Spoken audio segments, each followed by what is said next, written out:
Halo Bapak Ibu, apa kabar semua? Hari ini kita akan mempelajari mengenai budaya positif di sekolah. Budaya positif di sekolah ini akan saya tampilkan dalam kegiatan upgrading di SMA Negeri 2 Purwakarta di tanggal 4 Oktober jam 13 siang, ya, jam 13.30 siang. Baik, kita mulai dengan tujuan upgrading hari ini. Jadi tujuannya adalah memahami apa itu budaya positif, kemudian yang kedua mendemonstrasikan budaya positif itu seperti apa, serta yang ketiga jangka panjangnya adalah mengimplementasikan budaya positif. Nah, kesepakatan yang ingin saya tawarkan kepada rekan-rekan saya di dalam room adalah di dalam meeting, di dalam pertemuan secara luring ini adalah pertama kita melakukan kegiatan yang tepat waktu, kemudian kami menjaga kebersihan dan kerapihan di dalam ruangan, saling berbagi dan empati, juga menghargai satu sama lain, serta tentu saja melakukan komunikasi dan kolaborasi untuk bisa menguasai atau memahami seperti apa budaya positif di sekolah. Nah, jika kesepakatan ini oke dari peserta, maka saya akan lanjut kepada kegiatan keyakinan kelas. Nah, di sini saya akan menampilkan apakah keyakinan kelas dan peraturan kelas itu adalah hal yang sama. Ini akan saya tanyakan kepada teman-teman, bagaimana teman-teman nanti akan bisa menjawab apakah betul atau salah. Karena belum ada materi yang diberikan, maka asumsinya mungkin bisa ada yang menjawab betul, ada yang menjawab salah. Nah, nanti saya akan memberikan link ini di dalam slide. Saya sudah menyertakan linknya. Nanti kita akan klik dan akan terhubung langsung kepada polling. Betul atau salah berapa banyak. Kemudian saya tampilkan jawaban yang sesungguhnya, yaitu antara keyakinan kelas dan peraturan kelas adalah hal yang berbeda. Baru saya masuk mengenai apa itu keyakinan kelas. Nah, keyakinan kelas itu tentunya adalah metode ya untuk menimbulkan kembali disiplin positif yang didasari oleh motivasi dari dalam diri. Karena setiap orang memiliki nilai-nilai positif sendiri, tapi seiring berjalannya waktu, apa yang menebal, maka itulah yang akan muncul di permukaan. Nah, mengapa harus motivasi diri? Nah, di sini saya akan melakukan games cobalah buka dengan peserta. Nanti si peserta ini akan diminta untuk mengepalkan tangan, kemudian rekannya yang lain itu diminta untuk membujuk peserta satu sama lain. Bisa dikecilin suaranya, lagi recording musiknya. Nanti dari games itu akan masuk ke dalam posisi kontrol. Nah, setelah games dilakukan, maka saya akan mengemukakan mengenai choice theory. Saya akan memperlihatkan satu gambar, yaitu ruangan kelas berupa meja, dan saya akan menyampaikan pada teman-teman, kira-kira kalau jadi siswa lagi akan duduk di sebelah mana. Nah, setiap pengambilan keputusan dia akan duduk di mana, itu merupakan pilihan yang pasti memiliki alasan. Kemudian nanti saya akan menghubungkan choice theory ini ke dalam materi mengenai kontrol teori yang dikemukakan oleh Dr. William Glasser, di mana yang mengontrol itu apakah guru ataukah siswa mengizinkan guru untuk mengontrol dirinya, atau sebenarnya tidak ada sama sekali. Itulah yang disebut sebagai kontrol teori atau teori kontrol, di mana ilusi guru itu pikir selama ini guru-guru itu bisa mengontrol murid atau mengendalikan murid. Kemudian yang kedua, ilusi bahwa semua penguatan positif itu efektif, misalnya berupa pujian, hadiah, apakah itu merupakan suatu bentuk controlling pada anak-anak atau tidak. Kemudian yang ketiga, ilusi bahwa kritik dan membuat orang merasa bersalah juga dapat menguatkan karakter atau tidak. Jadi ini yang mungkin mengendap cukup lama di dalam benak atau kepala Bapak Ibu selama mengajar. Kita akan buka lagi, kita akan refleksi lagi apakah hal tersebut merupakan suatu pengendalian dari peserta didik atau bagaimana.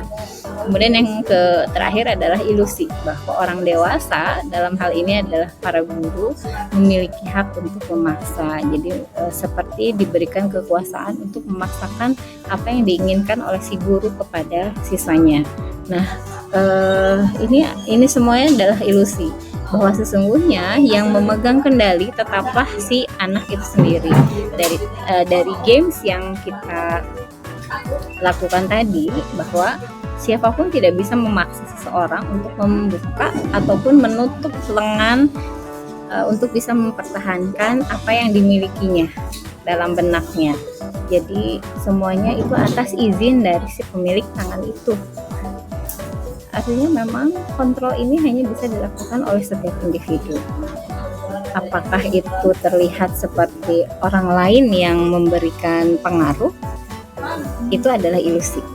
Ya, yang sesungguhnya apa yang dipengaruhi oleh orang lain itu adalah sebuah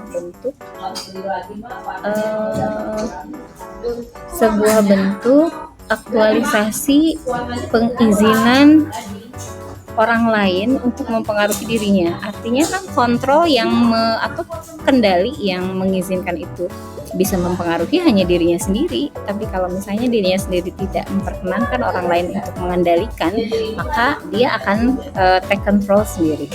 Itu bentuk-bentuk ilusi. Kemudian saya akan masuk ke dalam stimulus respon yang dikemukakan oleh Stephen R. Covey, di mana antara stimulus respon dan teori kontrol itu memiliki perbedaan yang sangat terlihat.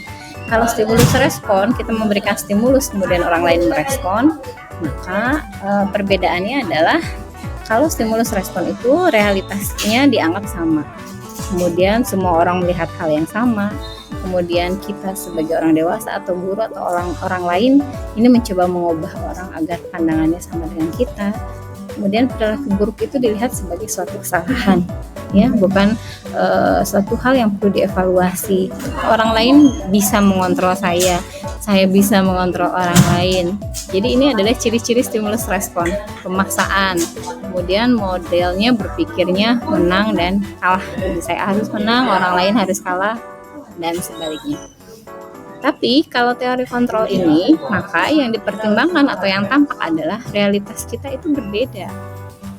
Saya kebutuhannya apa? Orang lain seperti apa? Apakah kebutuhan saya harus sama dengan orang lain? Meskipun serupa, tapi tentunya tidak sama. Mungkin konteksnya berbeda.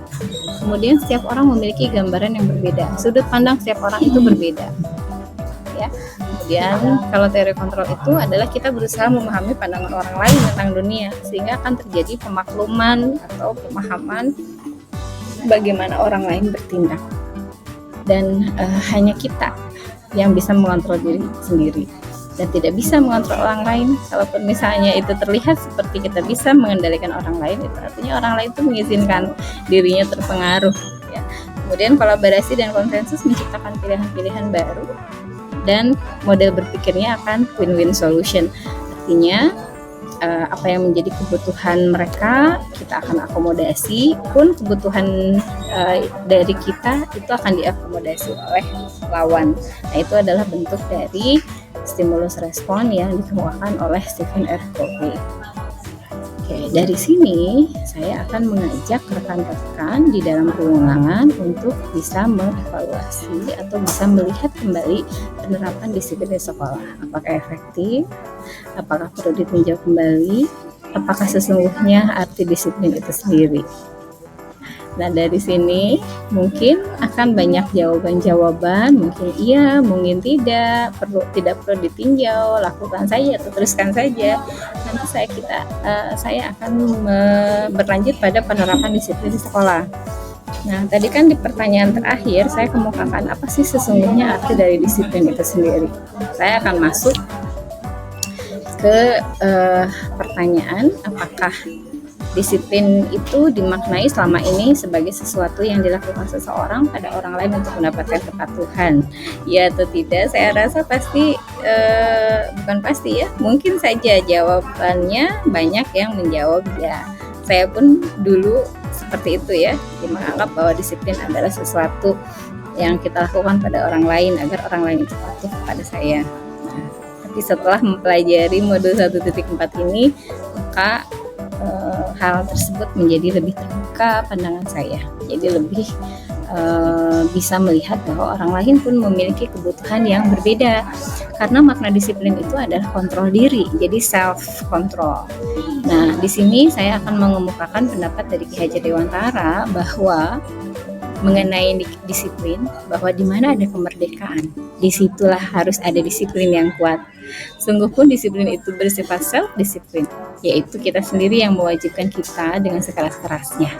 Tapi itu sama saja, ya, sebab jikalau kita tidak cakap melakukan self-disiplin, wajiblah penguasa lain mendisiplinkan diri kita. Jadi harus ada orang lain yang mendisiplinkan kita, dan peraturan demikian itulah harus ada di dalam suasana yang merdeka. Artinya peraturan-peraturan dalam tanda kutip ya, yang dibuat itu harus ada dalam keadaan suasana yang merdeka. Suasana merdeka itu seperti apa? Dan saya bawa lagi kepada pengertian merdeka menurut Ki Hajar Dewantara, bahwa merdeka itu artinya tidak hanya terlepas dari perintah, ya. Dibuat aturan tapi tidak terlepas dari makna merdeka, artinya tidak hanya terlepas dari perintah orang lain, tetapi dia juga harus cakap untuk memerintah dirinya sendiri. Nah, itu yang dimaksud dengan self control. Kita bisa punya nilai-nilai positif yang kita anut. Apa yang kita rasakan tidak enak itu pasti tidak akan dilakukan kepada orang lain. Setelah ini saya akan masuk ke dalam keyakinan kelas, karena tadi ya, disiplin itu adalah kontrol diri, artinya ada sesuatu yang harus dia yakini supaya dia mengikuti atau dia mengizinkan dirinya untuk mengikuti norma-norma yang ada. Jadi harus dari dalam. Nah, saya akan menanyakan, apakah keyakinan kelas itu berlandaskan nilai-nilai kebajikan atau prinsip universal? Jawabannya bisa ada yang betul, bisa ada yang salah. Ini saya tidak menggunakan polling, tapi langsung saja secara aklamasi. Dan saya akan memperlihatkan jawabannya bahwa ya, keyakinan kelas itu memang berlandaskan nilai-nilai kebajikan atau prinsip universal. Nah, nilai kebajikan yang sudah dimiliki oleh Indonesia, terutama di dunia pendidikan, itu ada di dalam profil pelajar Pancasila. Nah, saya akan menanyakan lagi, apa nilai kebajikan atau keyakinan yang ingin diangkat dari peraturan yang ada di sebelah kanan dari board ini? Ketika seseorang menggunakan helm, apa kebajikannya atau keyakinan yang dimiliki oleh si pemilik helm, pengguna helm ini? Kemudian ketika seseorang membuang sampah pada tempatnya, apa keyakinan yang dia miliki? Kemudian ketika membaca aturan dilarang menggunakan kata-kata kasar, apa sih yang dia yakini ketika dia melakukan hal ini? Maka ternyata ketika seseorang menggunakan helm saat motor, maka keyakinannya hal itu bisa membantu untuk keselamatannya. Ketika membuang sampah, artinya dia menjaga kebersihan, dan ketika dilarang menggunakan kata-kata kasar, maka dia meyakini bahwa dia harus bersikap hormat dan menghargai orang lain. Begitu, ya. Nah, kita lanjut ke slide yang berikutnya. Setelah selesai memahami mengenai keyakinan kelas, maka keyakinan atau kebajikan, maka saya akan menyampaikan mengenai program disiplin positif dengan menempatkan bahwa ada 5 jenis posisi kontrol yang biasa dilaksanakan oleh guru. Ada penghukum, ada pembuat merasa bersalah, ada teman, ada pemantau, dan ada manajer. Nanti saya akan menampilkan beberapa kalimat yang biasa dilontarkan oleh guru ketika ada anak-anak yang melanggar kesepakatan atau keyakinan yang dituliskan oleh sekolah. Nah, dari 5 posisi kontrol itu, yang harus dilakukan untuk mengatasinya adalah melakukan segitiga restitusi. Segitiga restitusi itu ada 3. Pertama, kita stabilkan dulu identitas. Kemudian kita validasi tindakan yang salah, atau kita menanyakan keyakinan. Nah, ketiga hal ini yang mana yang lebih dulu tergantung dari konteks kita bagaimana memulai percakapan dengan si anak, ya, atau yang perlu dikuatkan lagi atau keyakinannya. Contoh-contohnya akan saya sampaikan berupa video di menit yang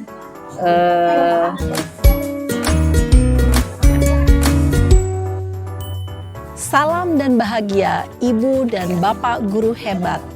Pada video kali ini kita akan membahas tentang salah satu program disiplin positif yang diterapkan di lingkungan sekolah yang dikenal dengan nama restitusi.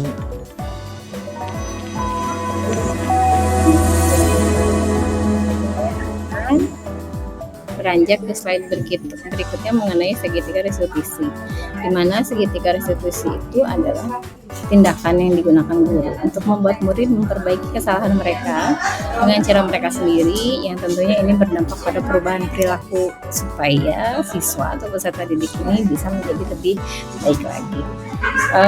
Nanti saya akan meminta rekan-rekan peserta untuk mempraktikkan bagaimana melakukan segitiga restitusi. Saya sendiri pribadi sudah membuat rekaman dengan satu anak mengenai kesalahan yang dilakukannya, yaitu bermain bola di dalam kelas pada saat kelas di sebelahnya sedang melakukan KBM, sehingga mengganggu atau membuat gaduh kelas yang lain. Nah itu, jadi sudah ada contohnya yang dari sekolah. Kemudian di akhir saya akan meminta para peserta untuk melakukan berpikir ulang, yang menyampaikan bahwa disiplin positif itu memungkinkan kita membimbing murid-murid menuju pertumbuhan pribadi dan perubahan perilaku yang positif melalui pendekatan yang mendukung, menginspirasi, dan memotivasi. Akhir saya sampaikan terima kasih. Assalamualaikum warahmatullahi wabarakatuh.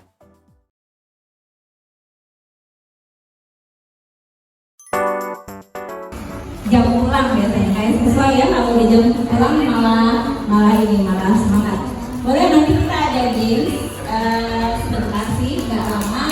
Bapak Ibu, saya izin ada pembahasan mengenai budaya positif di sekolah. Jadi salah satu program di kurikulum budaya kalian loh, kita sebenarnya akan upgrading setiap 2 atau 3 bulan sekali di luar in-house training yang rutin. Kan setahun kita rutin 2 kali ya in-house training. Nah, di antara itu kita akan melakukan upgrading. Salah satu upgrading yang akan disampaikan adalah hasil pengembangan dari program budaya positif yang diperoleh dalam pendidikan guru penggerak, karena memang ini harus disampaikan kepada masyarakat sekolah. Nah, tujuan upgrading ini adalah memahami apa itu budaya positif.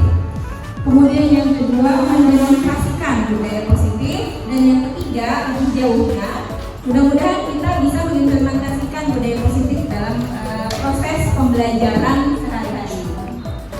Bapak Ibu, ini kesepakatannya. Kita sepakati dulu kegiatannya. Saya mohon waktu paling lama itu 20 menit ya, paling lama 20 menit. Kemudian sekarang kita dari jam 4 ya. Di jam saya itu 20 menit menuju ke jam 4. Kita akan selesai di jam 4. Menjaga kebersihan dan kerapihan. Kalau Bapak Ibu ada betul. Oke. Kenapa harus motivasi diri yang kita utamakan?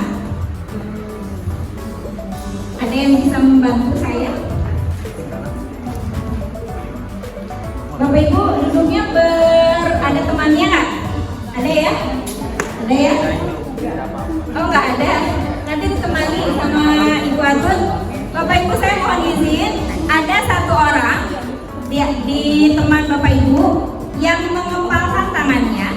Enggak boleh? Siapa yang mau mengepalkan tangannya?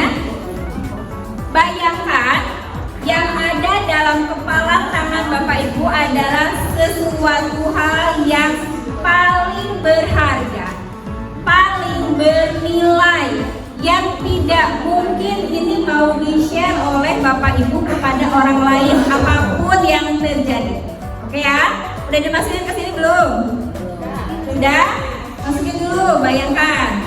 Kemudian teman Bapak Ibu yang di sebelahnya, tolong dong 30 detik saja, tolong dibujuk supaya kepalan tangannya ini terbuka. Ayo dibujuk, boleh dibujuk pakai uang, pakai pujian, diancam, silahkan, ayo bujuk temannya, harus terbuka, ayo. Ada Bu, bujuknya gimana? Oh, di dalam.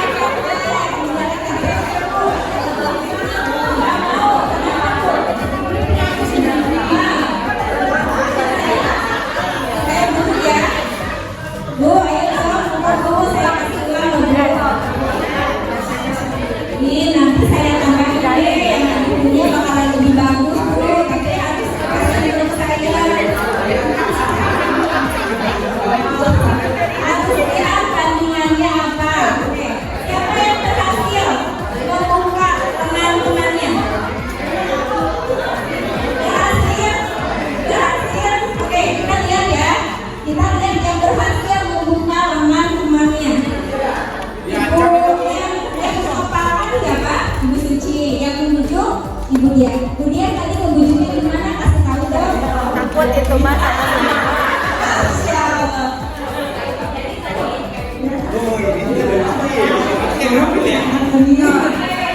Tuh, saya tidak terpikirkan bahwa beliau ternyata menggunakan apapun yang ada di depannya sebagai media untuk membujuk Bu Suci membuka kepala lengan. Bu Suci tadi nggak pikir ya, nggak mau buka ya.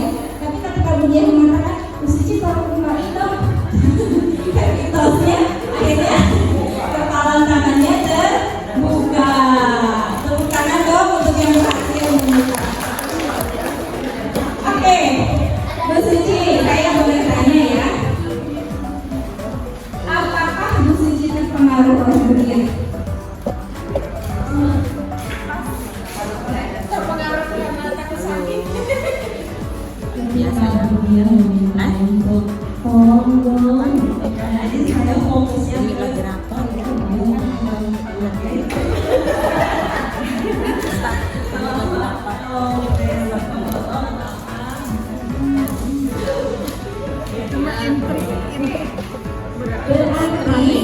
Berarti Budian yang sukses membujuk Bu Suci atau Bu Suci yang mengizinkan pengaruh Budian masuk ke dalam dirinya. Dua-duanya.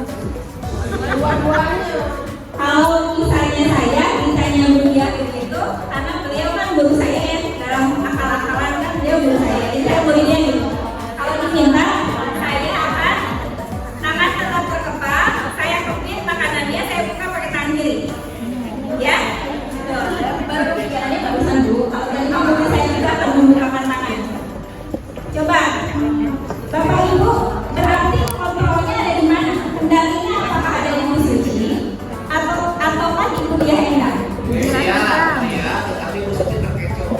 Kalau misalnya Bu Suci tidak terkecoh, kalau Bu Suci tidak terkecoh, tidak akan bergerak.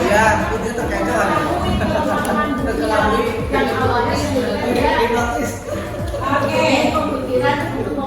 Artinya Bu Suci mengizinkan Budiah untuk mempengaruhi dirinya. Artinya kita memperbolehkan konsep toleransi itu masuk ke dalam diri kita, ya kan?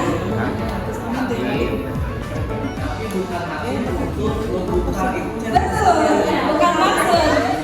Ya, berarti kan boleh cara apapun juga ya kan? Mengancam aja boleh, membujuk boleh, nyogok boleh. Nah ternyata ada yang out of the box, tolong dong bukain kapitosnya.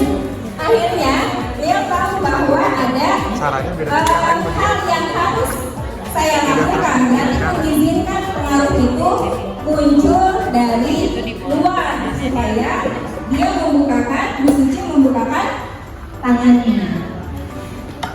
Itu adalah game sederhana. Sebenarnya siapa sih yang memegang kendali atas kehadiran kita hari ini? Diri sendiri. Makanya keyakinan keras itu harus didasari oleh motivasi dari dalam diri. Nah ini, Bapak Ibu, kalau masuk ke kelas dulu pernah SMA nggak Bapak Ibu? Saya baru tadi pagi jadi siswa SMA ya, dan saya memilih duduk paling depan sebelah kiri. Kalau Bapak Ibu masuk dalam sebuah ruangan, siapa yang mau duduk paling depan? Boleh raisen yang mau duduk paling depan. Ini kursinya sama ya, dan ber-AC semuanya ruangannya. Yang duduk di belakang, siapa yang mau raisen? Tadi 2 orang depan, yang belakang siapa? Para enggak, katanya yang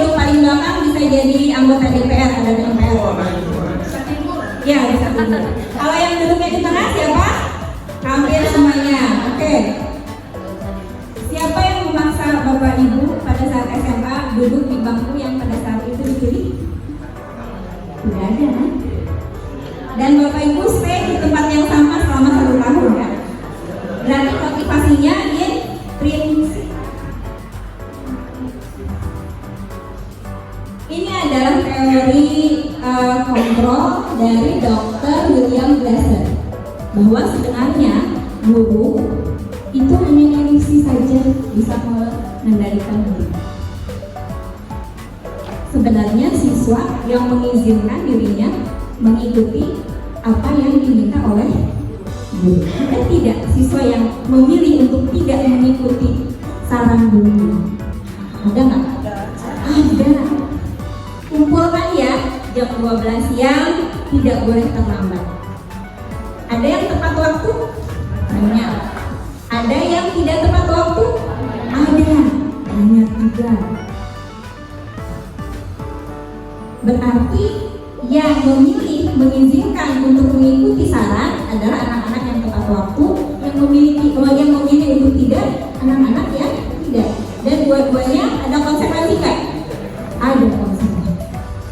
Berarti bukan kita yang mengendalikan siswa, tetapi keputusan di setiap diri siswa itu yang membuat dia berperilaku demikian. Kedua, ilusi bahwa semua penguatan positif itu efektif. Apa penguatan positif contohnya? Bapak Ibu pernah memberikan penguatan positif nggak? Pernah ngasih hadiah sama anak-anak? Kalau kita punya anak yang TK, anak-anak suka ada yang lari pulang ke rumah, "Mama, aku dapat 5 hari ini bintangnya." Pinter. Terus ketika dia naik ke kelas 2 dan gurunya tidak memberikan reward bintang, ada decline nggak semangat belajarnya? Ada. Berarti semangat belajarnya belum dari intrinsik. Ya, yang kedua sudah. Yang ketiga, ilusi bahwa kritik dan membuat orang merasa bersalah dapat menguatkan karakter. Ada yang didera oleh rasa bersalah karena kita yang berbicara demikian, anak-anaknya menjadi lebih baik, ada nggak? Ada. Tapi ada yang tambah drop nggak? Ada. Berarti bukan karena kita. Terakhir, ilusi bahwa orang dewasa memiliki hak untuk memaksa. Kalaupun itu terjadi, berarti anak itu mengizinkan dirinya untuk mengikuti apa yang kita lakukan. Berarti intinya kita harus bisa menumbuhkan semangat dari dalam jiwa peserta didik. Nah ini, mana yang sering kita lakukan? Stimulus respon atau teori kontrol? Ya, ini dari Stephen Covey. Saya ingin langsung ke aplikasi di sekolah. Penerapan disiplin di sekolah nih, menurut Bapak Ibu sudah efektif belum? Belum. Ada yang menjawab, baru 1 orang yang menjawab belum efektif. Yang lainnya berarti efektif? Oh belum juga. Gimana Pak?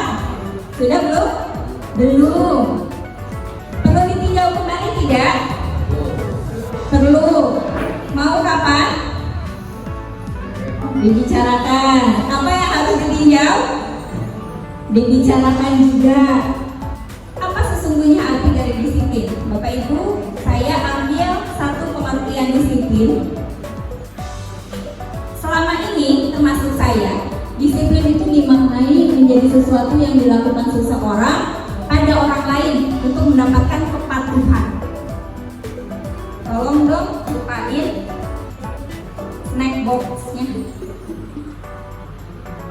Berarti kita meminta orang lain mematuhi permintaan kita. Tapi sebenarnya kita lihat, ini menurut Ki Hajar Dewantara, makna disiplin itu adalah pengendalian diri. Di mana ada kemerdekaan, disitulah harus ada disiplin yang kuat. Sungguh pun disiplin itu bersifat self-disiplin, yaitu kita sendiri yang kuat. Tetapi dia harus bisa memerintah dirinya sendiri. Itulah keadaan merdeka. Jadi kalau misalnya sekarang Bapak Ibu disebutkan kurikulum merdeka, guru merdeka berarti sudah bisa memerintah dirinya sendiri. Jadi berat ya kalau sudah tahu bahwa merdeka itu harus sudah memiliki motivasi diri. Nah, Bapak Ibu ada pertanyaan berikut. Keyakinan kelas berlandaskan nilai-nilai kebajikan atau prinsip universal. Prinsip universal yang kita ketahui apa? Yang sekarang sedang digembar-gemborkan dalam kurikulum merdeka. Nilai kebajikannya apa saja? P5 profil belajar Pancasila. P3 ya, kalau P5 mah project pembuatan. Dan itu adalah hal yang memang sedang digaungkan pada saat ini. Nah, ini keyakinan kelas. Bapak Ibu pakai helm nggak kalau mengendarai motor? Pakai. Membuang sampah pada tempatnya? Ya. Berkata-kata kasar nggak? Tidak. Sebenarnya mau apa nilai kebajikannya? Kita lihat ya. Jadi pada saat menggunakan helm, kebajikan yang kita anut adalah keselamatan. Membuang sampah pada tempatnya itu kebajikannya adalah menjaga kebersihan. Dan dilarang menggunakan kata-kata kasar itu adalah keyakinan bahwa kita harus bersikap hormat dan menghargai. Jadi itu yang harus ditanamkan pada diri kita maupun pada peserta. Jadi nanti kalau misalnya mau mengevaluasi tata tertib, kalimat-kalimatnya ditampilkan saja. Kemudian kita pengen tahu sebenarnya kita inginkan apa dari situasi larangan ini.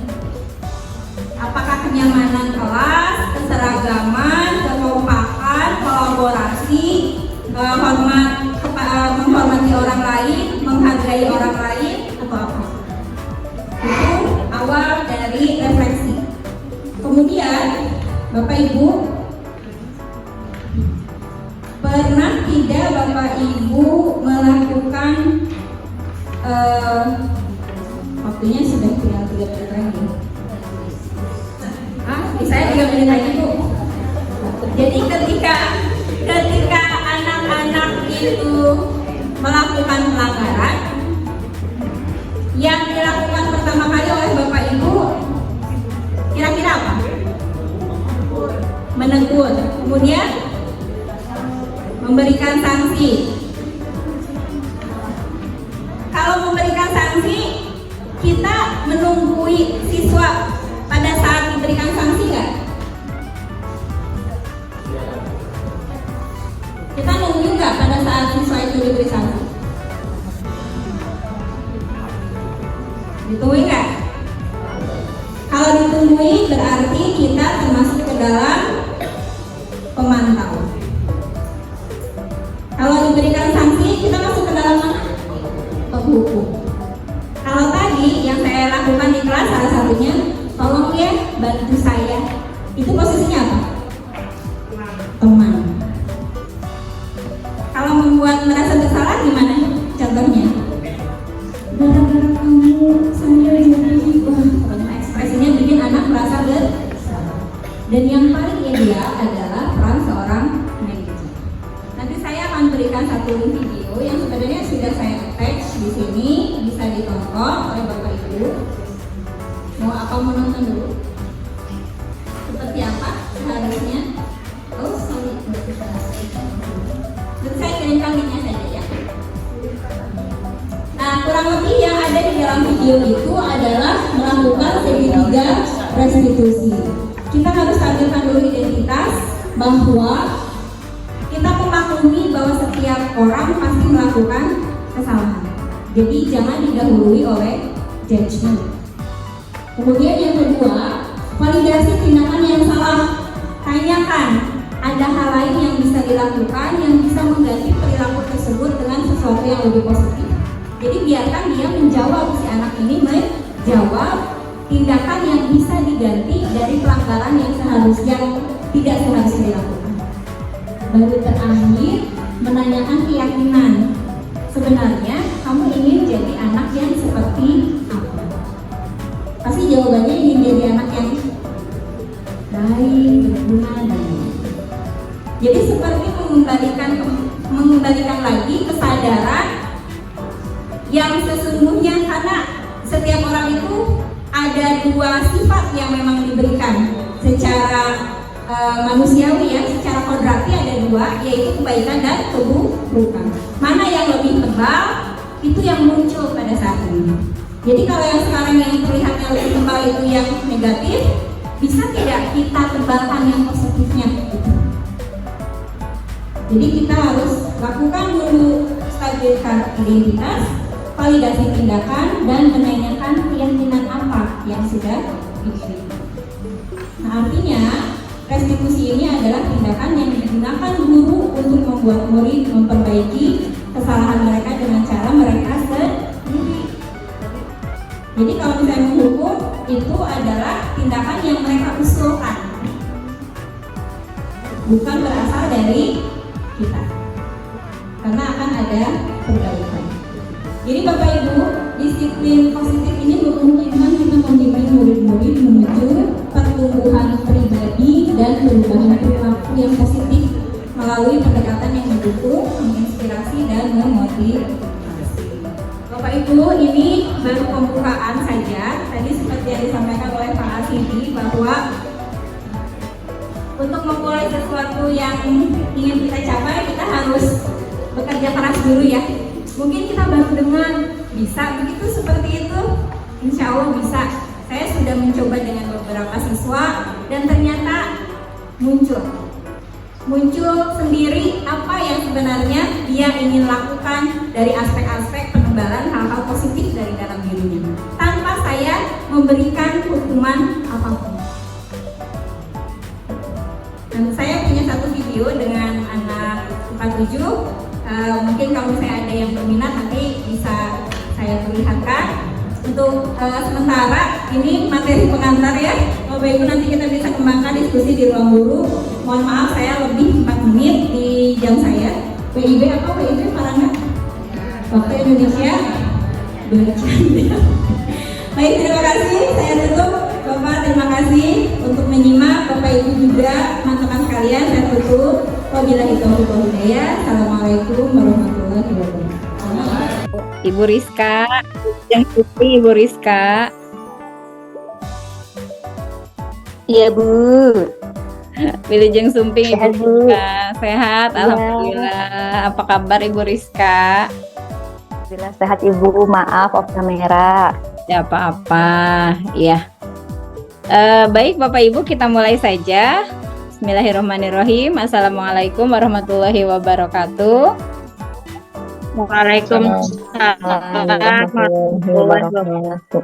Bapak Ibu yang terhormat, terima kasih atas kehadirannya. Mohon maaf saya mengganggu waktu weekend Bapak Ibu dengan hadir di dalam room meeting ini.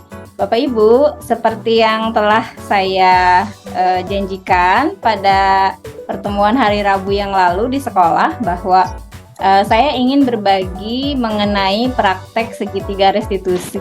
Selamat datang Ibu Fundayani MSG di ruangan. Ya, Bapak Ibu, saya kembali ke topik seperti yang sudah saya janjikan pada saat pertemuan di hari Rabu yang lalu mengenai disiplin positif. Saya telah mempraktekkan beberapa kasus yang saya restitusi, kemudian hasil dari restitusi tersebut ternyata memberikan dampak yang cukup baik kepada siswa yang melanggar kesepakatan. Nah, saya ingin memperlihatkan sedikit, kita review dulu ya Bapak Ibu, saya izin share screen. Ya. Apakah share screen saya sudah muncul Bapak Ibu? Belum. Muncul. Sudah? Oke. Ya, sudah. Ada yang muncul sudah atau yang belum ya? Nanti mungkin proses yang belum proses. Baik. Di dalam disiplin positif yang sudah kita bahas di pertemuan hari Rabu yang lalu ya, bahwa disiplin positif ini adalah membangun posisi kontrol kita sebagai guru, yaitu sebagai manajer. Kita meminta anak-anak untuk bisa memiliki motivasi intrinsik supaya mereka bisa berada dalam posisi merdeka. Saya ulas, posisi merdeka itu adalah kemampuan diri untuk memerintah dirinya sendiri, tidak hanya terlepas dari perintah orang lain, tetapi harapannya adalah siswa mampu memerintah dirinya sehingga apapun yang kesepakatan kelas ataupun kesepakatan sekolah atau maaf saya terlempar, ini tidak stabil ininya ya. Ya, tidak stabil jaringannya. Saya izin share screen lagi. Ya. Supaya motivasinya yang ada di dalam diri anak itu berasal dari dirinya sendiri. Nah, ketika kita mengatakan saya kecewa sekali dengan kamu, ini adalah posisi kita sebagai guru ataupun sebagai orang tua yang berperan sebagai seseorang yang membuat anak merasa bersalah, ya, atau kamu tidak pernah benar melakukannya. Ini pun sebagai kata-kata yang disampaikan oleh seorang guru ataupun orang tua yang menghukum. Ya, kemudian ayolah lakukan demi saya ya. Nah, itu posisinya sebagai teman.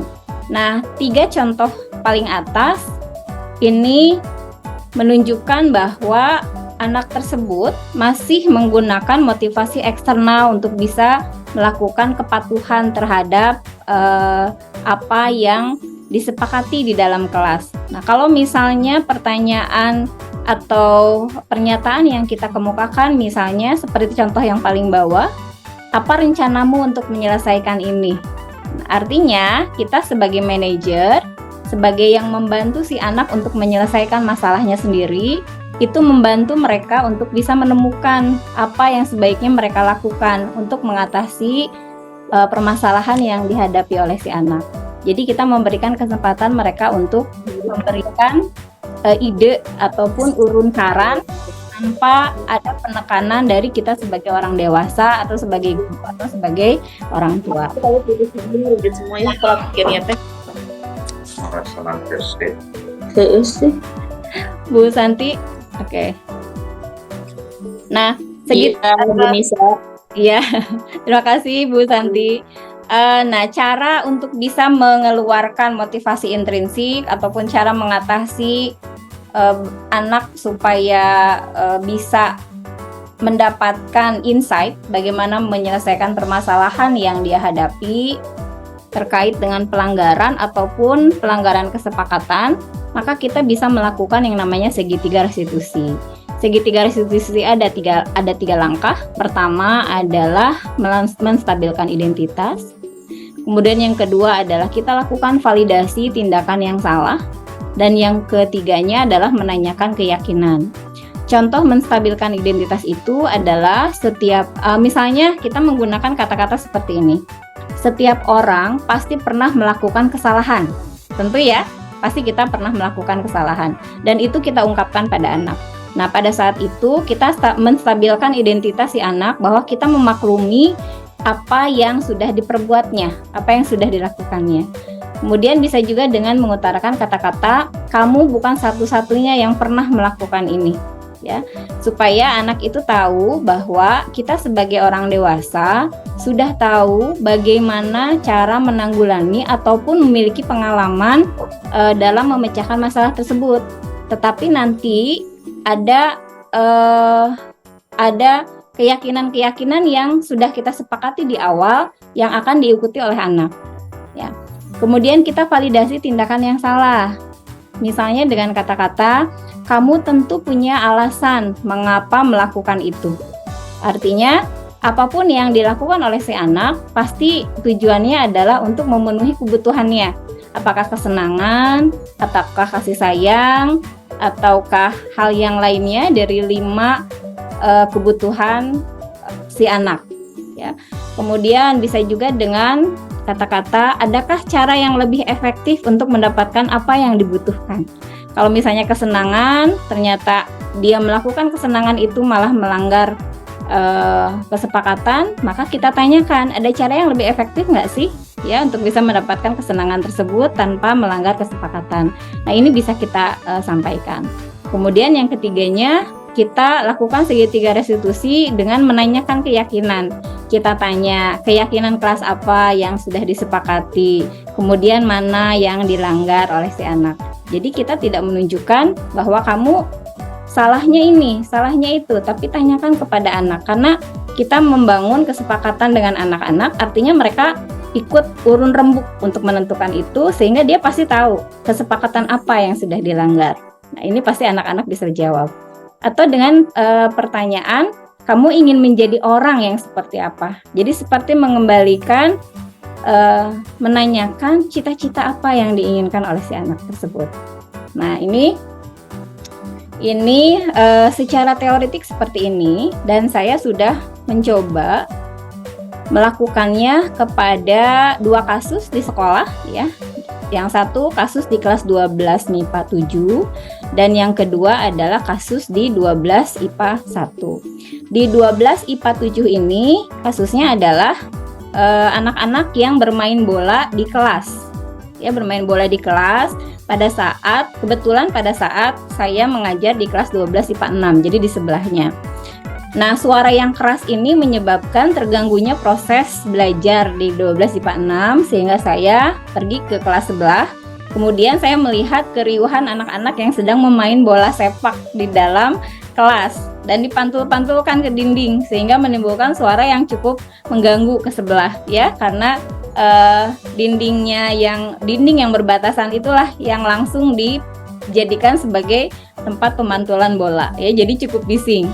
Nah, setelah bola saya ambil, saya izin untuk mengambil bola, kemudian saya kembali mengajar. Di sebelah cukup sunyi, ya. Setelah saya selesai mengajar, saya meminta perwakilan anak untuk bisa datang ke ruang guru. Nah, ini adalah salah satu siswa yang mewakili kelas, dan saya lakukan segitiga restitusi untuk bisa mengungkap sebenarnya apa, bagaimana, dan seperti apa yang diinginkan oleh si anak.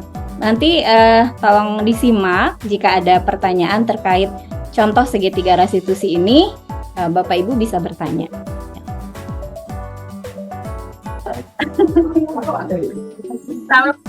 Apakah suaranya muncul, Bapak Ibu? Bentar, sedang loading.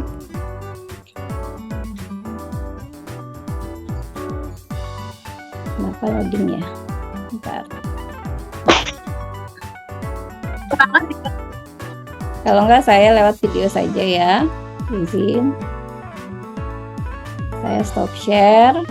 Saya share dari data dalam. Karena tadi menggunakan internetnya sedang tidak bagus dalam 2 minggu ini.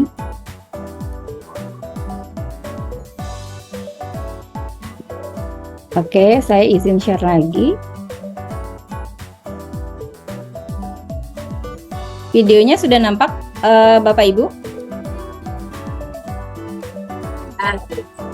Sudah nampak video? Oke, ya, kita simak bersama ya.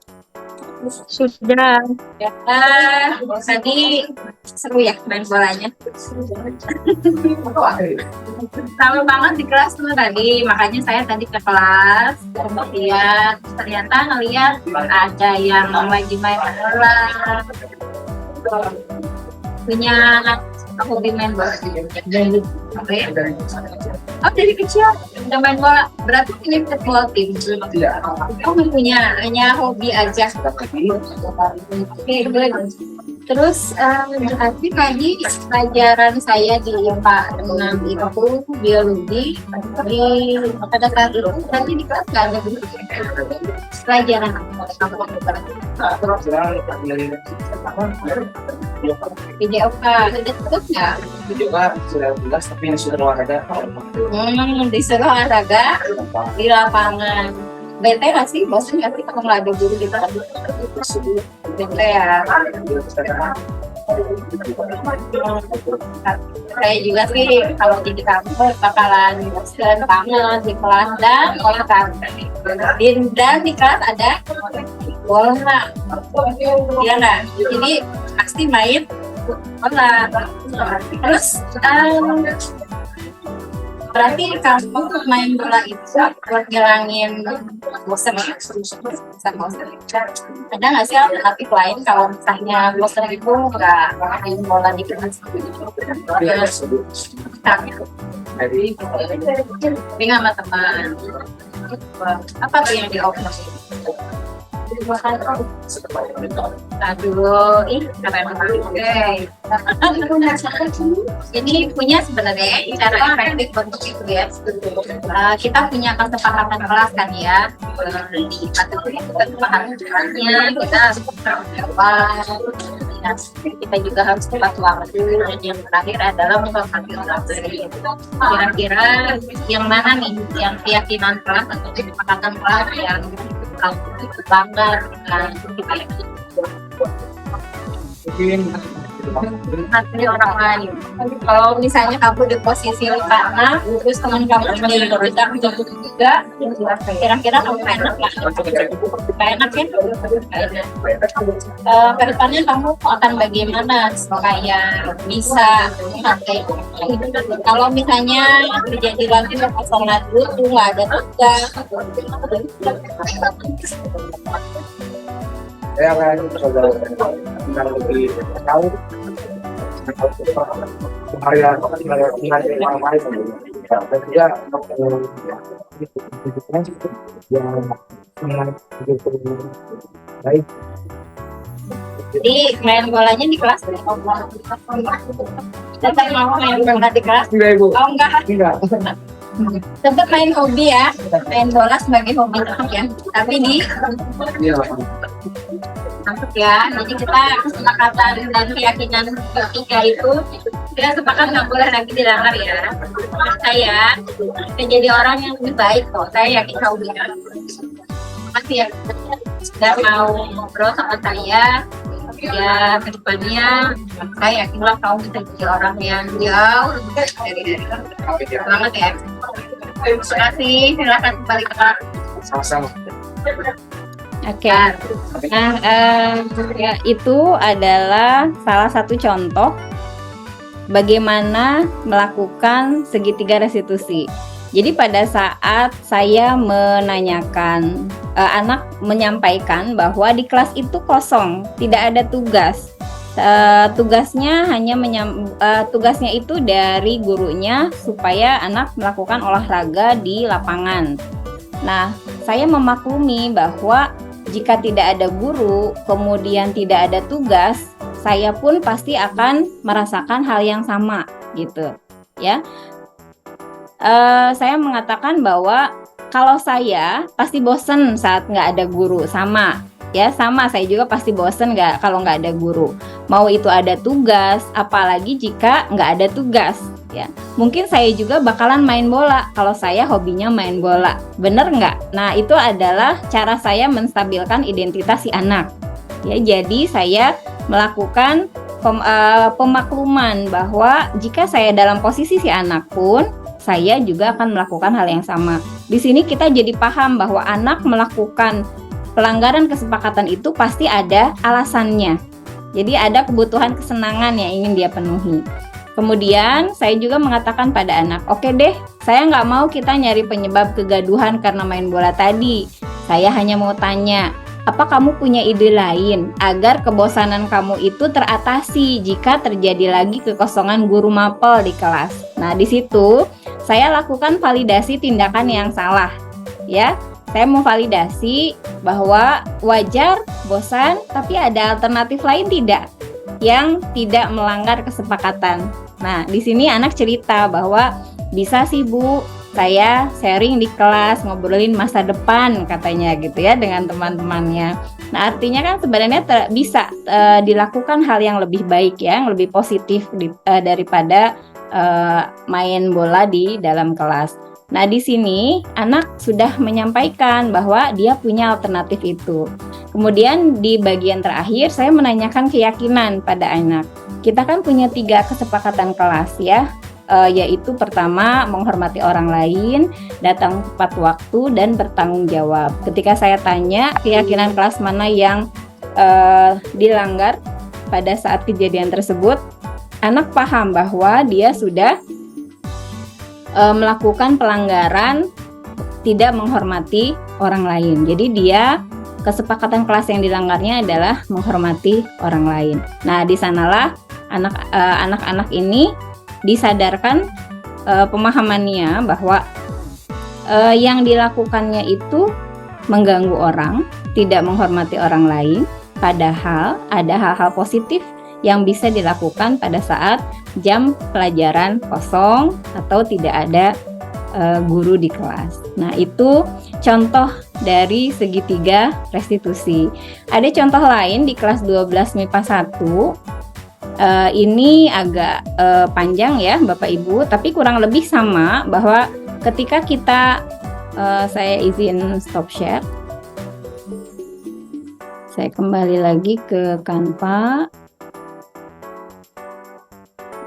Jadi pada saat anak-anak itu diajak bicara, ya, maka yang muncul adalah kesadaran diri. Saya coba sampaikan rekaman dari siswa,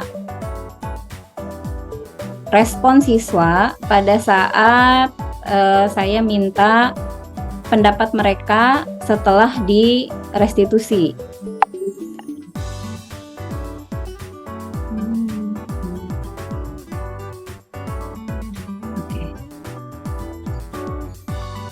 Bapak Ibu sampai sini mungkin ada yang mau ditanyakan? Mangga sambil kita menunggu.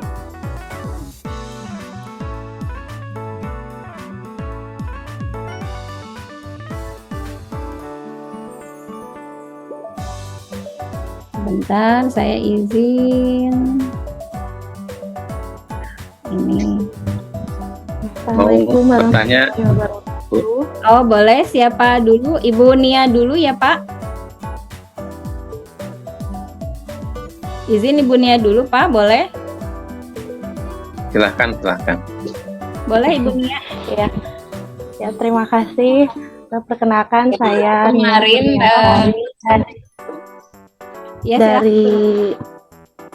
dari SDN Karya Mekar ya Bu.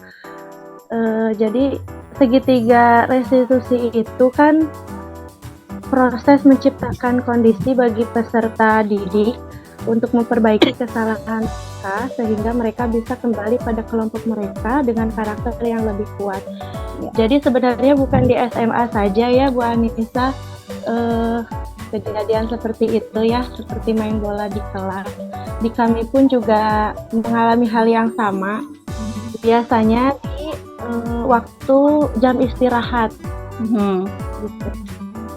Kalau Ibu kan tadi di jam pelajaran mata pelajaran. Nah, kalau lagi di jam istirahat, apakah kita sebagai guru bisa melakukan segitiga restitusi seperti contoh yang di video tadi, atau ada alternatif lain? Soalnya kan anaknya bukan cuma satu ya Bu siswanya, yang main bolanya kadang banyak gitu. Itu terjadi setiap hari bahkan ya. Kadang kalau lagi jam olahraga, warna lapang juga bolanya ditendang-tendang ke kelas lain yang sedang belajar gitu. Super sekali pokoknya kalau di SD itu. Oke, saya coba jawab ya Bu Nia ya. Iya. Baik. Bu Nia, kalau misalnya dilakukan pelanggaran kesepakatan itu dilakukan secara grup, maka Bu Nia bisa melakukan segitiga restitusi itu secara grup juga. Seperti yang saya lakukan di kelas 12 MIPA 1, itu saya lakukan dengan grouping ya. Jadi kita langsung di kelas anak-anak yang melakukan hal tersebut, kemudian kita lakukan segitiga restitusi. Tapi Bu Nia harus diawali dulu dengan pembuatan kesepakatan kelas Bu Nia. Kalau misalnya tidak melakukan kesepakatan kelas, saya khawatir nanti anak-anak akan merasa bahwa dia hanya melanggar aturan yang sudah ada saja sehingga tidak ada dampaknya. Tapi kalau misalnya ada kesepakatan kelas yang dibangun bersama-sama dengan siswa, maka mereka tahu mereka sudah membuat kesepakatan kelasnya adalah A, B, C, D. Mereka sendiri yang membuat. Kita membantu gitu ya, atau kita memberikan insight, kita kasih pertanyaan-pertanyaan pemantik, kemudian anak yang membuat kesepakatan A, B, C, D, dan seterusnya. Ketika kita lakukan restitusi, maka restitusi itu akan memiliki hasil, Bun ya. Tapi kalau misalnya kesepakatan kelasnya belum dibuat, maka anak akan berpikirnya ke pelanggaran aturan atau tata tertib yang dibuat oleh sekolah saja. Jadi tidak ada insight ya, atau tidak ada motivasi internalnya, begitu Bun ya. Jadi bisa dilakukan secara kelompok. Mudah-mudahan tidak puas ya Bun ya. Iya, maaf Bu, bisa dikasih contoh nggak? Contoh kecil kesepakatan yang bisa membuat si anak itu tertarik dan mau menyepakati kesepakatan yang dibuat gitu. Oke, kesepakatan kelas itu kan nilai-nilai kebajikan ya, seperti misalnya tadi bertanggung jawab, menghormati orang lain, keamanan, kebersihan, kemudian kemandirian ya, atau yang sekarang sedang digalakan oleh pemerintah ya, oleh Kementerian Pendidikan dalam profil pelajar Pancasilanya, Bunia. Itu sebenarnya adalah bentuk dari nilai-nilai kebajikan. Nah, dari nilai-nilai kebajikan itu nanti kita akan buat kesepakatan kelasnya. Misalnya apa yang misalnya kata-kata yang tidak enak dikatakan, apakah itu harus muncul atau tidak? Tidak. Nanti mungkin di kesempatan ini saya tidak bisa memberikan pelatihan secara langsung ya, Bunia. Nanti mungkin kita bisa ada satu training atau ada satu pertemuan tambahan untuk bisa mencontohkan seperti apa membuat kesepakatan kelasnya ya. Nanti menggunakan diagram Y atau diagram Y, nanti bisa itu dibuat. Bahkan anak-anak SD pun bisa membuat kesepakatan kelas itu ya. Nanti saya dahului dengan pemberian materinya dulu, setelah itu nanti kita baru prakteknya ya. Terima kasih Bu penjelasannya. Oke, sama-sama. Pak Neno, bagaimana? Ini waktunya tinggal 8 menit lagi, Pak. Baik, boleh bertanya Bu? Boleh Pak Neno, silahkan. Baik, bismillahirrahmanirrahim. Assalamualaikum warahmatullahi wabarakatuh. Waalaikumsalam. Terima kasih waktu yang telah diberikan. Saya terkesan sekali dengan penjelasan yang telah Ibu sampaikan ya, tentang keyakinan kelas, tentang segitiga restitusi.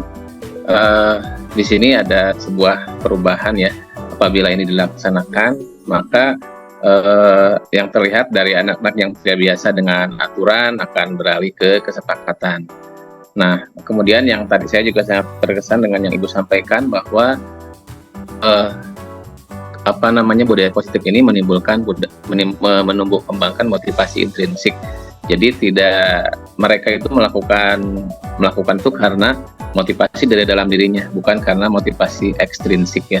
Kemudian yang terakhir tadi juga sudah dijelaskan segitiga restitusi, dan contohnya di video udah sangat jelas Bu ya. Yang ingin saya tanyakan, bagaimanapun kita kan ada di lingkungan kelas yang real ya. Jadi seperti yang kita ketahui bahwa siswa di kita ini SD, SMP atau SMA itu kan jumlahnya ya lebih dari 30-an ya satu kelas. Mungkin Ibu bisa berbagi bagaimana bisa melaksanakan kegiatan ini, terutama untuk segitiga restitusi, untuk menangani siswa-siswi yang memang jumlahnya tidak sedikit. Paling itu Bu, terima kasih. Assalamualaikum warahmatullahi wabarakatuh. Waalaikumsalam warahmatullahi wabarakatuh. Kalau begitu saya coba tampilkan videonya saja ya. Ini contoh saya melakukan segitiga restitusi pada anak. Mudah-mudahan waktunya masih cukup. Saya buka dulu filenya.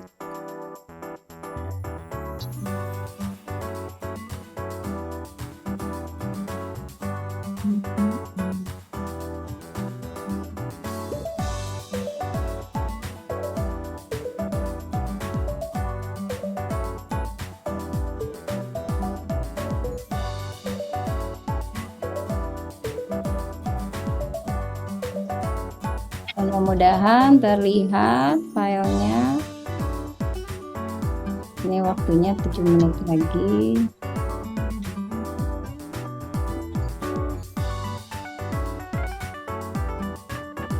Ya, ini di kelas saya speed up.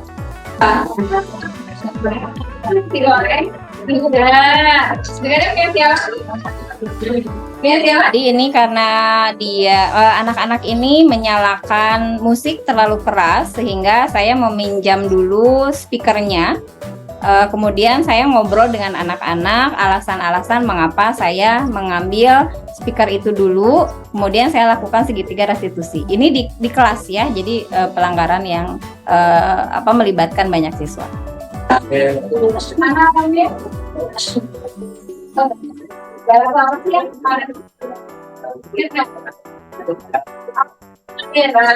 Ceritanya cuma latihan ya, latihan supaya kira-kira kenapa saya mengambil triving itu apa lagi? Ganggu, tidak enak makanya. Sebenarnya di awal-awal lagunya masih pelan sih. Ada yang menghadiri, ada yang ikut gitu ya nyanyi, tapi pelan, it's fine. Itu kan ketika nyala terus saya begini kan, it's fine lah gitu ya, dengarkan.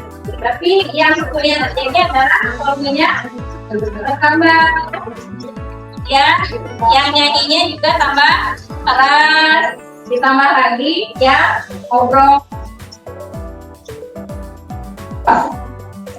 Jadi ketika sedang harus saya konsentrasi mengoreksi yang presentasi, saya merangkak terganggu dan kelas ini pun ketika suaranya keras, karena dia langsung dulu temboknya baru tetapi kemudian Anda juga yakin bahwa harus menghormati orang baik.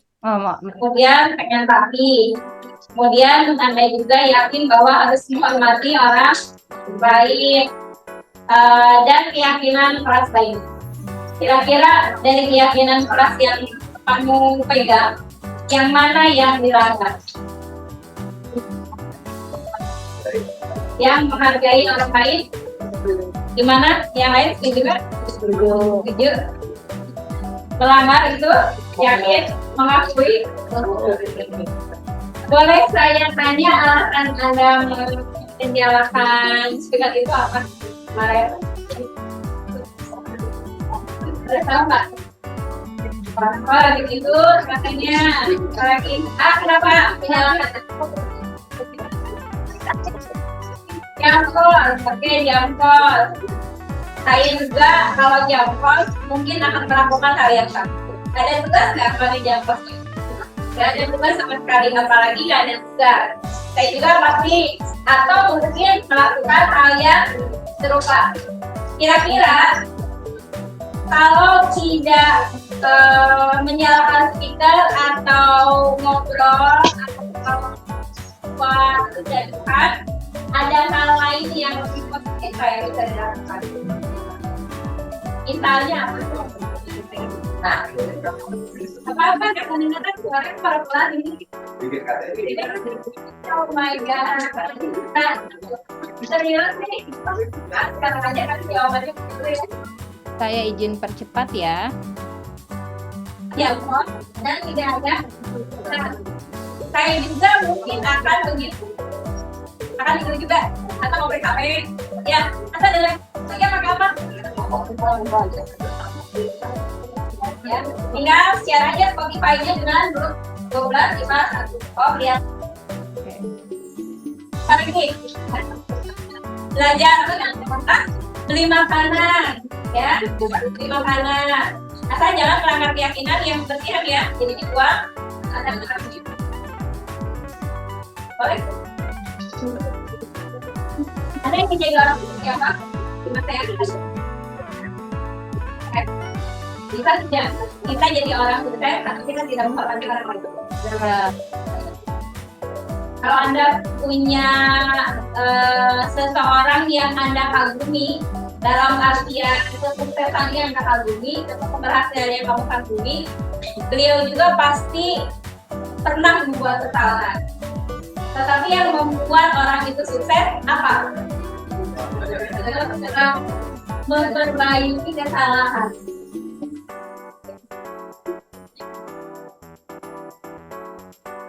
Harus dirubah.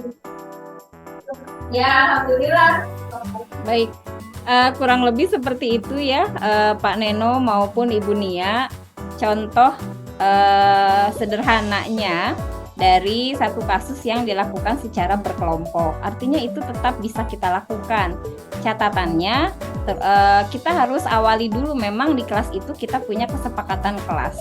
Ya, kalau sudah anak-anak tahu kesepakatan kelasnya apa, kita tidak perlu lagi berceramah bahwa harus begini, harus begitu, tidak. Tapi anak langsung jawab, menghormati orang lain dan sebagainya. Jadi itu akan lebih mudah, ya. Mudah-mudahan tidak puas ya, Pak Neno ya. Nanti kita bisa diskusi di chat ya secara luring. Baik, terima kasih Bu. Bapak, Ibu, terima kasih. Alhamdulillah kita sudah di penghujung acara. Saya izin stop record ya. Terima kasih atas kehadirannya. Ini sudah akan habis Zoom-nya. Saya tutup. Billahi taufiq wal hidayah. Assalamualaikum warahmatullahi wabarakatuh. Hatur nuhun Bapak Ibu. Waalaikumsalam warahmatullahi Wabarakatuh. Sama-sama. Terima kasih. Bapak Ibu bisa live room. Hatur nuhun. Ibu Rani, Bapak Rizky, Ibu Rizka, Pak Neno, Ibu Nia, Ibu Fani, hatur nuhun kehadirannya.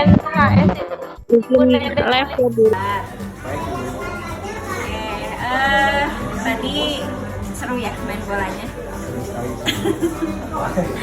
Seru banget di kelas tuh tadi, makanya saya tadi ke kelas, kemudian ternyata ngeliat ada yang lagi main bola.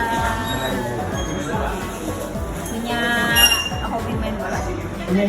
Oh ya? Oh dari kecil udah main bola, berarti punya football team? Tidak. Oh nggak punya, hanya hobi aja. Oke, good. Terus berarti tadi pelajaran saya di IPA 6 itu biologi, pada saat itu berarti di kelas nggak ada guru ya? Tidak ada guru. Pelajaran apa? Kalau ibu boleh? PJOK. Ada tugas nggak? PJOK ada tugas tapi disuruh olahraga di lapangan. Disuruh olahraga di lapangan. Bete nggak sih? Bosan nggak sih kalau nggak ada guru di kelas? Bete sih Bu. Bete ya. Kita kan saya juga sih kalau jadi kamu bakalan bosan banget di kelas dan olahraga. Dan di kelas ada bola. Iya nggak? Jadi pasti main bola. Terus berarti kamu main bola itu buat ngilangin bosan ya? Bosan. Ada nggak sih alternatif lain kalau misalnya bosan itu nggak main bola di kelas? tidak ada sih Bu. Misalnya apa? Sharing sama teman. Apa tuh yang diobrolin? Tentang masa depannya bagaimana. Aduh, keren banget. Jadi punya sebenarnya cara efektif untuk itu ya. Kita punya kesepakatan kelas kan ya. Di kelas itu kesepakatan kelasnya kita harus bertanggung jawab, kemudian kita juga harus tepat waktu, dan yang terakhir adalah menghormati orang lain. Kira-kira yang mana nih yang keyakinan kelas atau kesepakatan kelas yang kamu bangga dengan kegiatan hari ini? Mungkin Menghargai orang lain. Kalau misalnya kamu di posisi IPA 6, terus teman kamu ada yang tidak duduk juga, kira-kira kamu enak nggak? Nggak enak ya? Nggak enak. Kedepannya kamu akan bagaimana supaya bisa menghargai orang lain? Kalau misalnya terjadi lagi kekosongan guru, nggak ada tugas,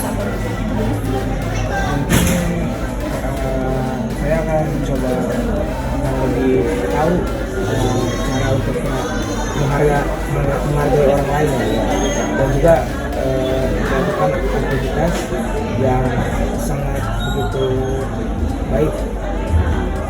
Jadi main bolanya di kelas kan? Tetap mau main bola di kelas? Enggak, Ibu. Oh enggak. Enggak. Tetap main hobi ya.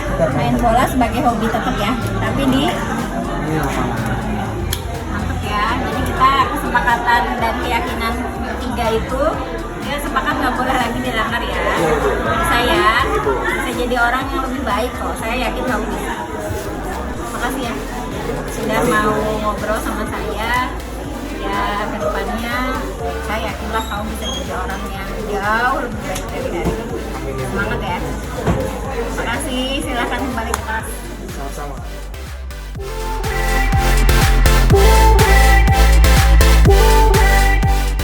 Ini ngebahas apa coba? Bahas apa? Yang kemarin yang saya ambil apa? Nasi goreng, stiker. Stikernya punya siapa sih? Punya siapa? Mana orangnya? Kenapa Kak? Ke saya nggak kemarin? Bukan ada yang menyalahkan. Siapa yang menyalahkan? Oh, jadi kamu bertanggung jawab. Nyambungnya ke guru kakekmu. Ya lagu apa sih yang kemarin? Ingat nggak? Oh, lagu Aldera. Ceritanya mau latihan ya. Saya mau latihan supaya kira-kira kenapa saya mengambil stiker itu? Berisik. Itu apa lagi? Ganggu. Nggak enak, makanya nggak enak sebenarnya. Sebenarnya di awal-awal lagunya masih pelan sih. Ada yang ngaharirin, apa yang ngaharirin? Ada yang ikut gitu ya, ikut nyanyi. Tapi pelan, it's fine. Kan itu nggak seketika speaker nyala terus saya langsung ke sini kan? It's fine lah gitu ya, dengarkan. Tapi yang kemudian terjadi adalah volumenya bertambah.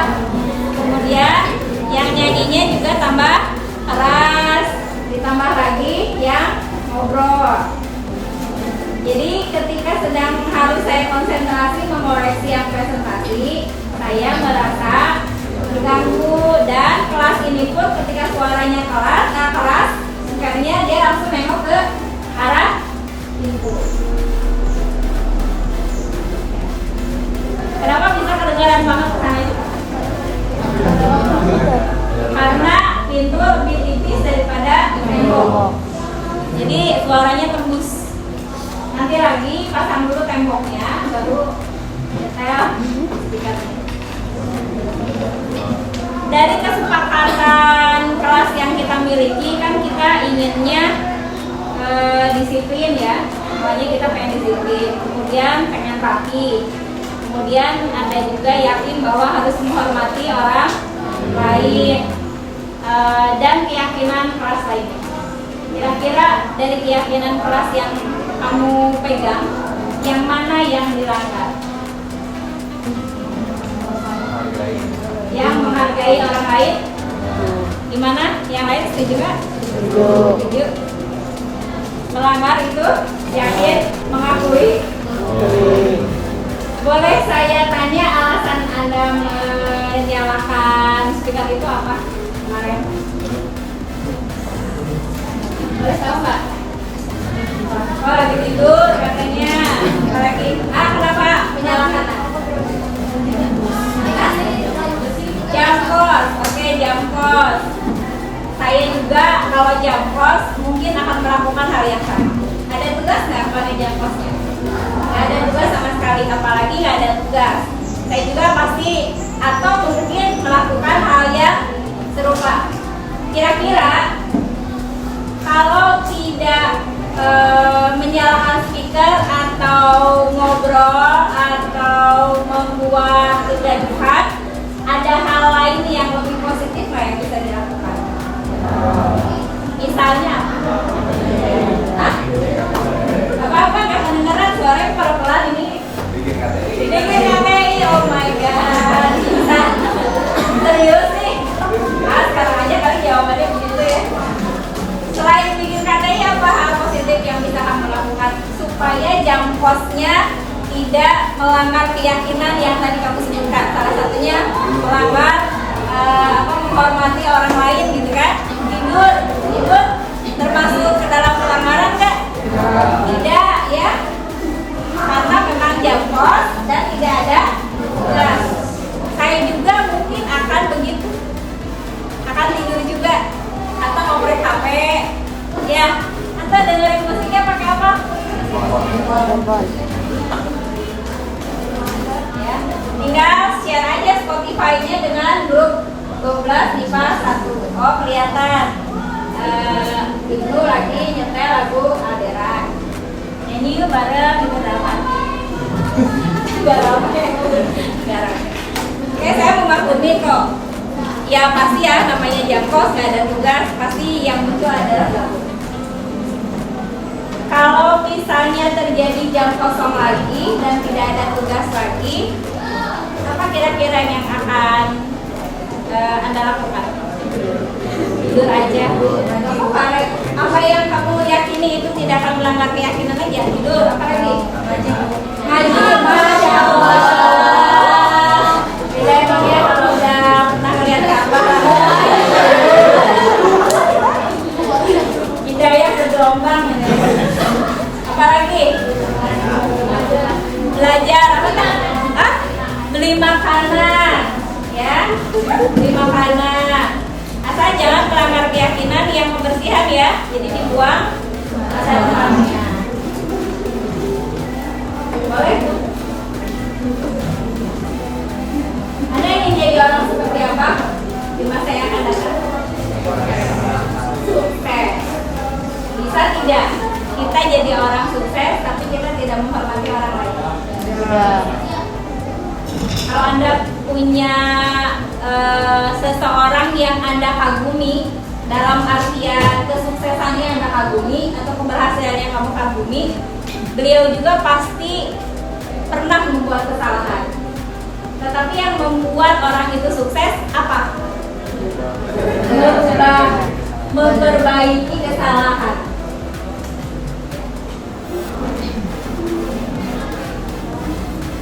Harus dirubah. Ya alhamdulillah, baru volumenya segitu aja langsung Bu Anissa yang ambil ya. Kalau dikasih PS ada yang sampai suaranya keras banget, tetapi kebetulan kiri kanannya jam kos juga, jadi belum ada yang menyita. Kalau ini kebetulan di sebelah ada pelajaran ya. Atau mungkin anak PS juga kenapa nyetel suaranya keras, tahu bahwa kiri kanannya kosong. Saya mau dikembalikan nggak speakernya buat saya? Hah? Bu, jangan dikembaliin Bu, nanti Ibu minjem lagi. Gimana? Dikembaliin jangan? Saya nggak akan manggil nama ya. Kemarin waktu saya restitusi, itu namanya di restitusi, kita ngobrol mengenai hal-hal yang perlu diperbaiki pada saat kejadian main bola itu. Perasaan Delon waktu di restitusi gimana? Perasaan saya cukup ini Bu ya, menyesal, mungkin salah juga, merasa bersalah karena Delon tidak menghargai orang lain. Terus tindak lanjutnya ke depan? Tindak lanjut ke depannya saya mengerti dan saya paham bahwa orang juga tidak mau diganggu, apalagi saya juga tidak mau diganggu. Mungkin saya akan menjadi lebih baik lagi ke depannya dan tahu akan cara menghargai orang lain seperti apa dan melayaki manusia juga seperti apa, melayaki sama manusia juga seperti apa. Dengan cara Delon pernah dijebutin nama, pernah diajak ngobrol dengan cara seperti itu nggak sebelumnya? Sebelumnya saya tidak pernah diajak seperti itu. Tapi pernah melakukan suatu pelanggaran nggak sebelumnya? Mungkin sering ya Bu ya? Sering ya? Sering. Ngaku banget ya, sering. Biasanya kalau dulu ketika melakukan pelanggaran yang dihadapi oleh Delon apa dari guru? Mungkin hukumannya Bu? Hukuman langsung ya? Hukuman langsung. Tanpa ada evaluasi kenapa begini, kenapa begitu? Nggak ada ya? Karena udah langsung depan mata, saya. Yang paling berbekas itu kejadian-kejadian lalu, apa yang kemarin, dampak positifnya tapi ya, bukan berbekas pengalaman buruknya. Yang membuat Delon lebih ngeh itu ketika diajak ngobrol dengan cara seperti saya kemarin, ataukah dengan cara lama yang langsung ke peraturan gitu dan langsung dihukum.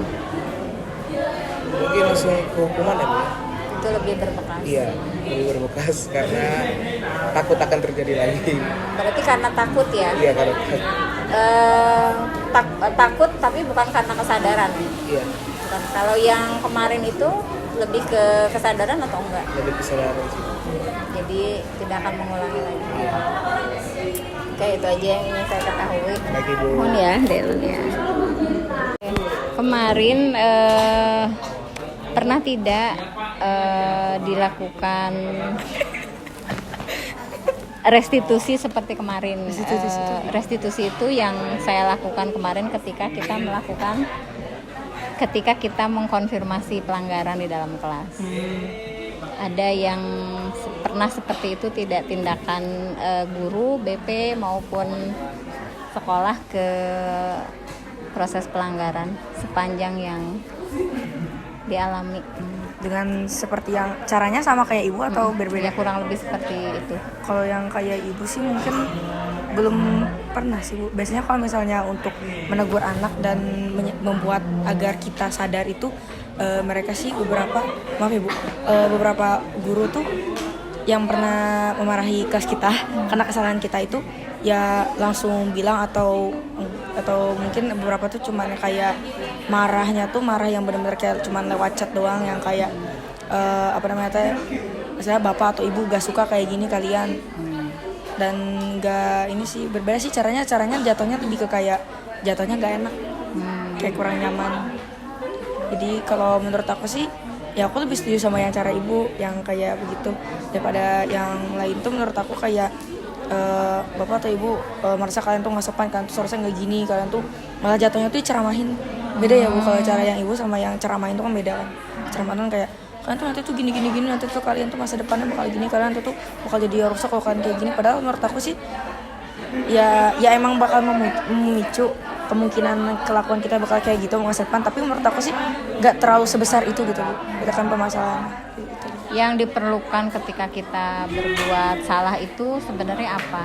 Respon dari luar ketika kita berbuat salah, respon kamu itu inginnya digimanain?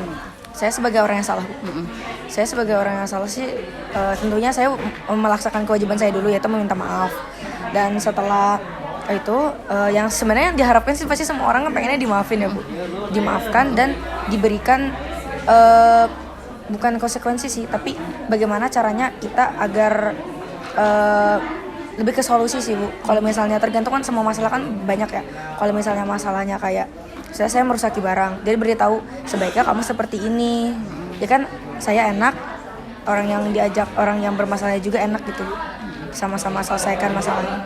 Kalau itu saya sih. Rasanya gimana diberikan treatment restitusi kayak gitu? Kayak dimaklumi perbuatan salahnya, tapi kita cari tahu lagi sebenarnya ada cara yang lebih baik nggak sih kalau misalnya hal seperti itu mungkin nanti akan kita alami lagi.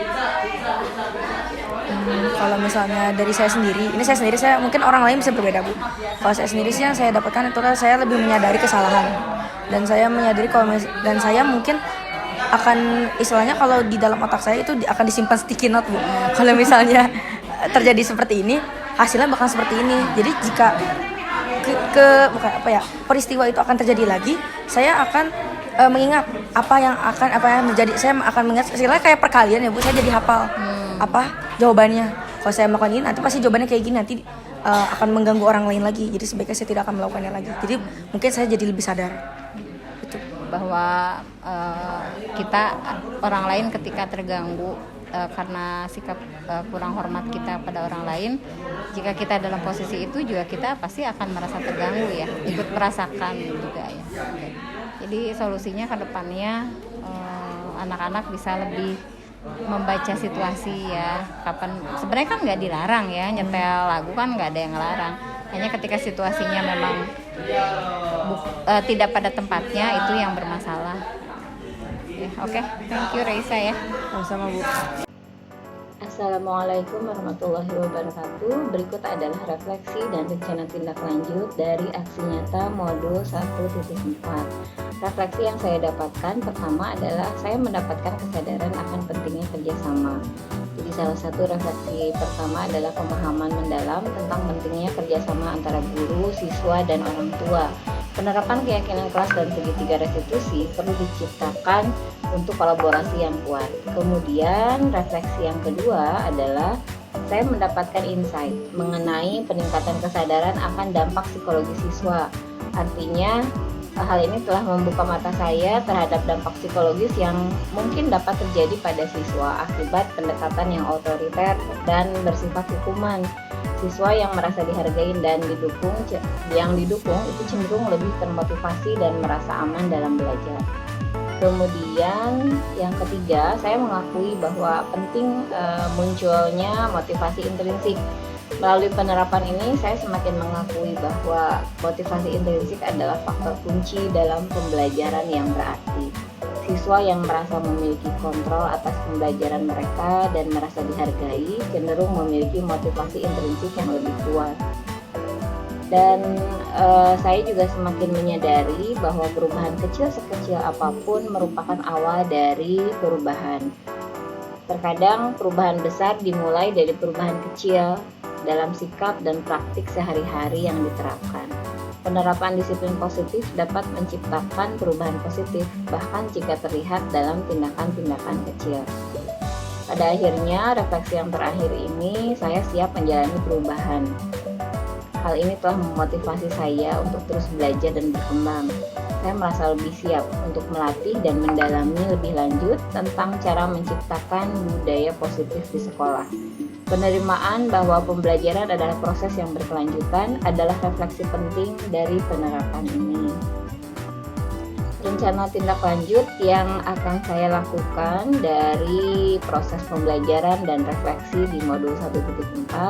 Pertama, saya akan mengintegrasikan konsep budaya positif dalam kurikulum.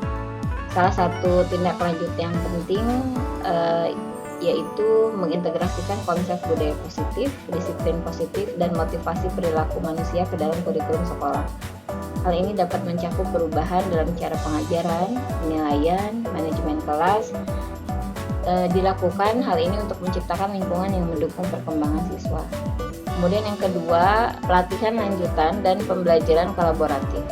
Guru dan staf sekolah perlu terus-menerus mengikuti pelatihan lanjutan yang berkaitan dengan konsep-konsep budaya positif. Selain itu, kolaborasi antar guru dan staf sekolah dalam berbagai praktik ini adalah kunci untuk pertumbuhan yang berkelanjutan. Ketiga, pengukuran dan evaluasi dampak.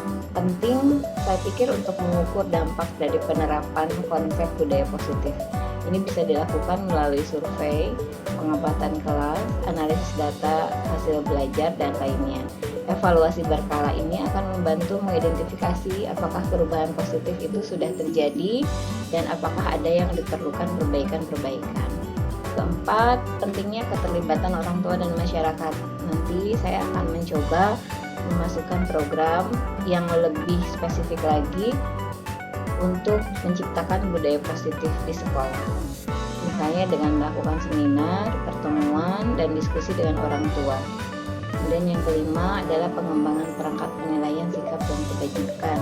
Hal ini untuk mendukung perkembangan nilai-nilai kebajikan, perlu mengembangkan perangkat penilaian yang dapat mengukur aspek-aspek sikap dan karakter siswa. Ini akan membantu tentunya dalam memberikan umpan balik yang konstruktif dan merencanakan intervensi yang sesuai. Demikian yang bisa saya sampaikan mengenai refleksi dan rencana tindak lanjut dari modul 1.4. Terima kasih.